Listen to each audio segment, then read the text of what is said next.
Like everyone, I guess, I had hoped to make a living making the most perfect and important form of movie making today. Video art.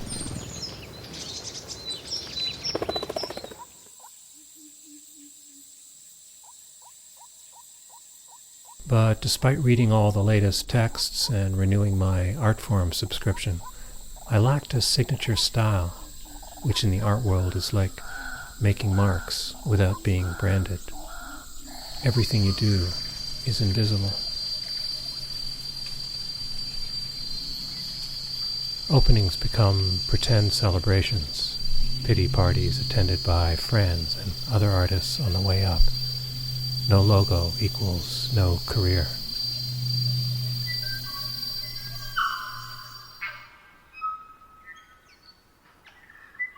I began shooting pornography, converting my talents for patient observation and meticulous lighting to the business of sexual choreography.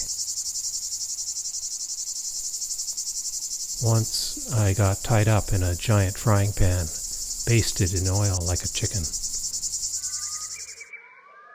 And the other guy was going to eat me.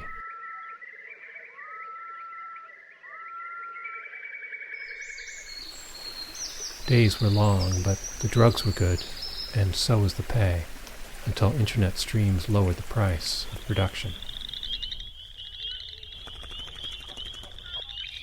Lighting, plots, and costumes felt like the good old days.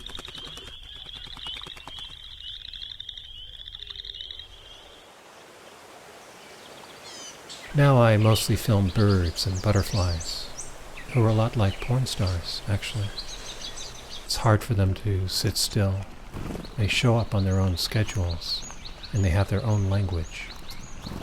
It took me a long time to catch on to the slang, the jargon, the subtle shifts in tone that might mean, I like you, but just don't stand too close, okay? Or even, please, don't take my picture. You're not a bird. What do you know about birds?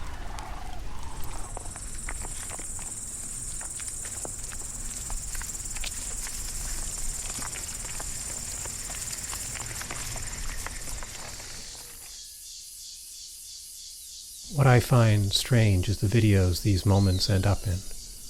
You rarely hear the birds, or any kind of nature sound.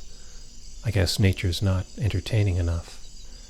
And in place of birds, there's always a voice from some human going on and on. If I ever start working on my own movies again, I won't make the same mistake. I'll let the birds and butterflies speak for themselves, because they've got plenty to say.